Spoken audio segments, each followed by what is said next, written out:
GeM தொலைக்காட்சி நேயர்களுக்கு வணக்கம். கர்த்தருடைய நாமத்திற்கு மகிமை உண்டாவதாக. இன்றைக்கு நன்றி சொல்ல வேண்டும் என்ற தலைப்புல பார்க்க போகிறோம். அதற்கு பிலிப்பியர் 4ஆம் அதிகாரம் 6வது வசனத்தை இப்பொழுது நாம் வாசிக்கலாம். நீங்கள் ஒன்றுக்கும் கவலைப்படாமல் எல்லாவற்றையும் குறித்து உங்கள் விண்ணப்பங்களை ஸ்தோத்திரத்தோட கூடிய ஜபத்தினாலும் வேண்டுதலினாலும் தேவனுக்கு தெரியப்படுத்துங்கள். ஸ்தோத்திரத்தோடு நமக்கு விண்ணப்பத்தை அப்ளிகேஷன்ஸை கடவுள்கிட்ட போடணுமா? ஸ்தோத்திரம் அப்படின்ற வார்த்தைக்கு என்ன அர்த்தம் அப்படின்னா நன்றி. கடவுளுக்கு நன்றி சொல்லணும். நம்ம இந்த உலகத்துல வாழ்ற நமக்கு பாருங்க, வேதத்துக்கும் நமக்கும் நிறைய டிஃப்ரெண்ட் இருக்கும். என்னன்னா நம்ம கிட்ட யாராவது ஒரு ஹெல்ப் பண்ணாதான் நம்ம திருப்பி அவங்களுக்கு நன்றி சொல்லுவோம். யாராவது ஒருத்தர் ஹெல்ப் பண்ணிட்டாங்க, ஓகே பிரதர், தேங்க்ஸ் பிரதர் அப்படின்னு நம்ம சொல்லுவோம், தேங்க்ஸ் சிஸ்டர் அப்படின்னுவோம். ஆனா கடவுள் இங்க சொல்றது என்னன்றத பாருங்க. கர்த்தர் சொல்ற வித்தியாசமான காரியங்கள்லாம் ரொம்பவே பாருங்க, அது நம்பிக்கை தரக்கூடிய ஒரு விஷயமா தான் இருக்கும். ஒரு காரியம் நடக்கிறதுக்கு முன்னாடியே நன்றி சொல்றாரு. ஒருத்தர் ஹெல்ப் பண்றதுக்கு முன்னாடி போய் நீங்க நன்றி சொல்லுங்க, தேங்க்ஸ் சொல்லுன்னா சொல்லுவீங்களா? அந்த ஆள் செய்யறாரோ இல்லையோ என்ன போய் நன்றி சொல்றீங்க? வாலண்டியா போய் சொன்னா என்ன பைத்தியம் நினைச்சுக்குவாங்க. ஆனா உலகத்துல இருக்கிற மனுஷங்க வேணா அப்படி நினைச்சுக்கலாம். ஆனா கர்த்தாதி கர்த்தர் ராஜாதி ராஜாவாக வாழுகிற தேவன் இயேசு அப்படி நினைக்க மாட்டார். அவர் தான் இந்த இடத்துல சொல்லியிருக்காரு பாருங்க, ஒன்றுக்கும் கவலைப்படாமல் எல்லாவற்றையும் ஸ்தோத்திரத்தோடு கூடிய விண்ணப்பத்தை நன்றி சொல்லி விண்ணப்பத்தை போடுங்க. விண்ணப்பம் போடுறதுன்னா என்ன விண்ணப்பம் அப்படின்னா, எனக்கு ஒரு அரிசி 5 கிலோ வேணும், அந்த மாதிரி விண்ணப்பம் இல்லைங்க. கர்த்தர் பாருங்க, விண்ணப்பம் அப்படின்னா நம்ம வாழ்க்கையில பல விஷயங்களுக்காக ஜெபிப்போம். ஒவ்வொரு நாளும் ஒவ்வொரு விதமாக ஜெபங்களை நம்ம ஏறெடுப்போம். அது தெரியும் உங்களுக்கே. ஏன்னா இன்னைக்கு ஒரு 4 பேர் நம்ம கிட்ட ஜெபிக்க சொல்லியிருப்பாங்க. இல்ல நம்ம குடும்பத்திற்கே நம்ம குடும்ப நபருக்கே பாருங்க வித்தியாசமா நம்ம ஜெபிப்போம். அப்போ அப்படி ஜெபிக்கும் போது பாருங்க, உங்க ஜெபங்கள் வித்தியாசமா இருக்கலாம், ஆனா நன்றி மட்டும் என்னைக்குமே நம்ம மறக்க கூடாது. நன்றி சொல்லி சொல்லி நீங்க ஜெபிக்கும் பொழுது ஒன்னும் இல்ல, உங்க வீட்டுல ஒரு பீரோ வாங்கணும் அப்படின்னா நீங்க என்ன செய்யணும் அப்படின்னா நன்றி சொல்லுங்க. முதலாவது அந்த இடத்துல அந்த பீரோ வந்ததுக்காக நன்றி சொல்லுங்க. என் வீட்டுல இந்த இடத்துல இந்த சைஸ்ல இந்த பீரோவை நான் வைக்க போறேன், அந்த பீரோவை நீங்க வாங்கி கொடுத்ததுக்கு நன்றி. எங்க பிள்ளைங்களை வளர்த்து கொடுத்தீங்களே நன்றின்னு சொல்லியிருக்கீங்களா? ஒவ்வொரு நாளும் பாருங்க, குழந்தைங்க வளர்ந்ததுக்காக நீங்க நன்றி சொல்லணும். ஏன்னா அவங்களுடைய வாழ்க்கையில இனி நடக்க போகிற காரியத்துக்காகவும் சேர்த்து நன்றி சொல்றீங்க, நடந்த காரியத்துக்கும் நன்றி சொல்றீங்க.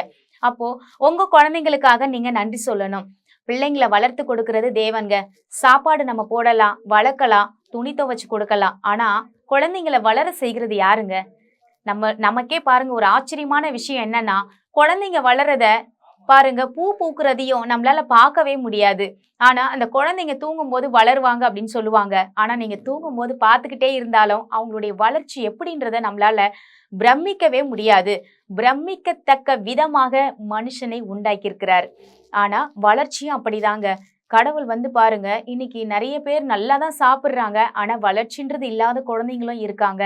ஆனா ஒவ்வொரு குழந்தைங்களையும் தேவன் தாங்க கொடுத்திருக்காரு. இப்போ உங்க குழந்தைங்க வளர்ந்ததுக்கு நீங்க நன்றி சொல்லியிருக்கீங்களா? நன்றி சொல்லுங்க. ஒரு நாள் ஜெப வேலையில பாருங்க, நான் பாட்டுக்கு ஜெபிச்சுக்கிட்டே இருந்தேன். அப்போ தேவன் சொல்றாரு, உன் பிள்ளை வளர்ந்ததுக்கு நீ நன்றி சொன்னியான்னு கேட்டாரு. ஏசப்பா, இதெல்லாம் கூட சொல்லுவாங்களா அப்படின்னு சொல்லி நான் நினைச்சேன், கேட்டேன். ஆவியானவரிடத்துல நான் கேட்டேன். அப்போ அவர் சொல்றாரு, உன் பிள்ளைய வளர்த்தது நான் தான். ஏன்னா அநேக நேரங்கள்ல நான் விட்டுட்டு வேலைக்கு போகும்போது பாருங்க, என் சொந்தக்காரங்க கிட்ட விட்டுட்டு போவேன். ஆனா அந்த நேரத்துல பாருங்க, என் பிள்ளைய கீழே விழாம பாதுகாத்து ஒவ்வொரு நாளும் வழி நடத்தினது அவர் தானங்க. அப்போதான் எனக்கு தெரிஞ்சுது, ஆண்டவரே நீங்க பாத்துக்கோங்கன்னு சொல்லி ஜெபிச்சு நான் விட்டு போனேன். நானு திரும்பி ஒரு நாளும் ஆண்டவரே என் பிள்ளைய பாத்துக்கிட்டீங்க, வளர்த்து கொடுத்தீங்களே நன்றி நான் சொன்னது கிடையாது. அன்னையில இருந்து பாருங்க, என் மனசுல ஒரு குற்ற உணர்வு. தேவன் எவ்வளவு நன்மை செய்திருக்கிறார் என்பதை நம்ம நினைச்சு பார்க்காம இருந்திருக்கிறோமே. நமக்கு தேவையை மட்டும் நம்ம அவர்கிட்ட பேசுறோம். என்ன பேசுறோம்னா, ஆண்டவரே குழந்தைய பாதுகாத்து கொள்ளுங்க, நான் வேலைக்கு போகிறேன், என் குழந்தைக்கு நீங்க தான் தகப்பன், நீங்க தான் பத்திரமா வச்சிருக்கணும் எல்லாம் சொல்றோம். ஓகே, ஆனா நன்றி சொல்றோமா? நன்றி சொல்லணுங்க. ஒவ்வொரு நாளும் நீங்க நன்றி சொல்லுங்க. நல்ல குடும்பத்தை கொடுத்ததுக்கு நன்றி சொல்லுங்க. இப்படி உங்க வாழ்க்கையில கொஞ்சம் பணம் இருந்தாலும் அந்த பணம் வந்ததுக்கு நன்றி சொல்லுங்க. மீதிய தேவன் பாருங்க அளவில்லாமல் கொடுப்பார். நீங்க நன்றி சொல்ல சொல்ல சொல்லதாங்க உங்க வாழ்க்கையில பெருக்கம் அதிகமாகும்.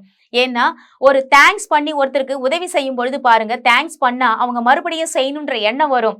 ஆனா நீங்க சொல்லாம இருக்கும்போது அவங்களுக்கு என்ன தோணும் அப்படின்னா, இவன் எது செஞ்சாலும் நன்றி கெட்டவன், இவனுக்காக நம்ம ஏன் செய்யணும் தானே நினைப்பாங்க.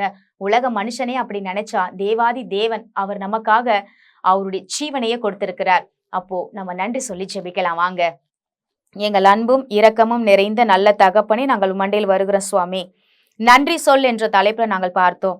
நாங்கள் இதுவரைக்கும் ஆண்டவரே எவ்வளோ விஷயம் எங்க வாழ்க்கையில நீங்க செஞ்சிருக்கீங்க. ஆனா நாங்க இருக்கிறத விட்டுட்டு நடக்காத ஒரு காரியத்தை நினைச்சு கவலைப்படுறோமே தவிர, நாங்க நடந்த விஷயத்துக்காக நாங்க ஒரு நாள் ஆண்டவரே இவ்வளோ நடத்திருக்கீங்களே, இவ்வளோ காலம் எங்களை வாழ வச்சிங்களே, இவ்வளோ காலம் நாங்க நோய் நொடி இல்லாம இருந்தோமே, இவ்வளோ காலம் எங்க பிள்ளைங்களை வளர்த்து கொடுத்தீங்களே, இவ்வளோ காலம் எங்களுக்கு ஆண்டவரே எங்களுக்கு நல்ல வீட்டை கொடுத்தீங்களே, எங்களை வாழ வச்ச தெய்வமேன்னு சொல்லி உங்களுக்கு நாங்க நன்றி சொல்ல மறந்தது எங்களுடைய தப்பு தான். ஆனாலும் ஆண்டவரே, இந்த நாட்கள்ல இருந்து நாங்கள் நன்றி சொல்லி மறுபடியுமாக தேவனை ஆண்டவரே நாங்கள் பிரியப்படுத்த, தேவனுக்கென்று ஆண்டவரே ஒவ்வொரு நேரத்தையும் நாங்கள் நன்றி சொல்லி எங்களுக்கு கொடுத்த இந்த நாளுக்காக நாங்கள் முதலாவது நன்றி சொல்லுகிறவராக, எங்களுக்கு கொடுத்த ஒவ்வொரு வாய்ப்புக்காக நாங்கள் நன்றி சொல்லுகிறவர்களாக எங்களை மாற்றும்படியாக நாங்கள் உங்களுடைய கரத்துல ஒப்பு கொடுத்து நாங்கள் ஜெபிக்கிறோம். ஜீவனுள்ள நல்ல தகப்பனே, ஆமேன்.